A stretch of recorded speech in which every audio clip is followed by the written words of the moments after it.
What due to experience do you know not to fuck with?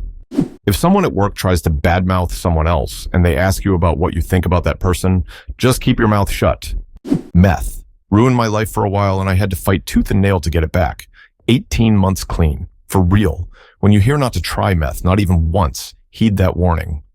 Dudes with cauliflower ears. Head injuries. I had a single friend that got into a barroom scuffle. He got knocked down a hit, his on a tiled floor. Got back up and said, "That's it for tonight." He lived alone, and that was on a Friday night. When he didn't show for work on Monday with a no call, that raised some eyebrows. When he didn't show on Tuesday, someone went out to his place and broke in after no answer. He was dead on the kitchen floor. Doctor guessed a brain bleed. I think about him every time I see a video of someone getting knocked out. Edit. It's only been a couple of hours since I've posted this comment, and I don't regret saying it, but I'm sorry for having dredged up so many sad stories. Electricity. While working at a hydro dam, I witnessed a main power line detach from the generator and arc across the floor for about 10 seconds, withering like a snake. It gouged, melted a deep trench in solid concrete. Aggressive drivers. Just let them go. The pancreas. Seriously, do not fuck with the pancreas. Ladders.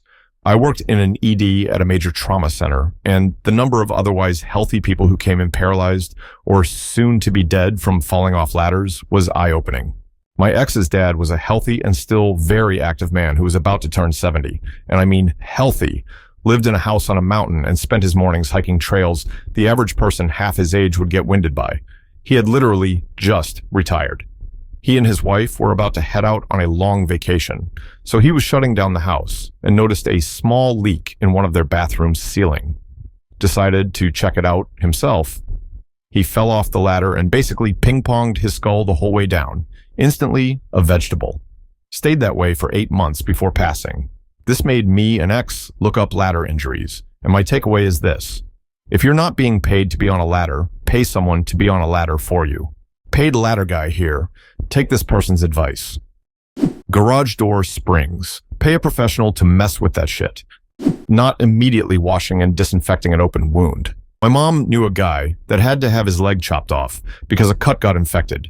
It was insane. Chop. The infection kept coming. Chop some more. He survived, but he lost a leg. Spent a long time in the hospital. My health. Getting older, you rediscover all those old hurts. When I was 20, I hyperextended both elbows playing volleyball. 15 years later, my elbows started aching in the winter. Also my teeth. It falls under health, but not everyone thinks about the dentist when they think about health. If you are reading this, please floss. It's a small thing that can make a huge difference later, trust me. Student loans. Only take what you need. Don't get the, "oh, I'll pay this later" attitude. It will come back to bite you, and the loan companies are relentless. No one teaches a 17, 18-year-old kid about student loans and long-term consequences. Intuition. If something feels wrong, stop. It doesn't matter if it's stepping out onto a snow-covered slope, pulling up to a sketchy gas station, or putting too small of a piece of wood in a table rotor. Listen when your brain tells you, this is a bad idea.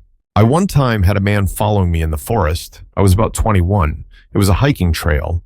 He was late middle-aged, clean-cut, and kept a long distance, but I had a bad feeling about him I couldn't shake. I took a stand and prepared to fight. I carried a kabar then, but the man got lost. There were many turns in YS. When I got back to my car, he had put a note through my open sunroof about how large his penis was or something, and with some thoughts about me. Thanks, gut.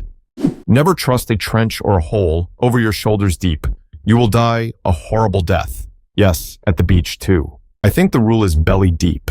Any higher in the dirt or whatever falling in can crush your lungs and make it impossible to breathe. Trusting people's blinkers to mean they are turning.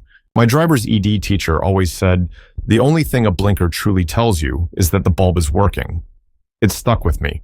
Vibrating logs in the forest. Don't investigate, don't kick it, don't throw things at it. It is always hornets. Reminds me of the post that said something like, no matter how superstitious you aren't, you still shouldn't go near suspiciously clean bones in the forest because those bones may have been cleaned off by fire ants that decided to nest around the bones for more convenient access. Water, rivers, current. I'm a fairly good swimmer, and I wanted to swim in a river where the current seemed really tame. Boy, was I wrong. Just small, moving body of water. Dragged my poor body like a leaf in the wind. Thanks for the watch. Hope you enjoyed the video. See you on the next one.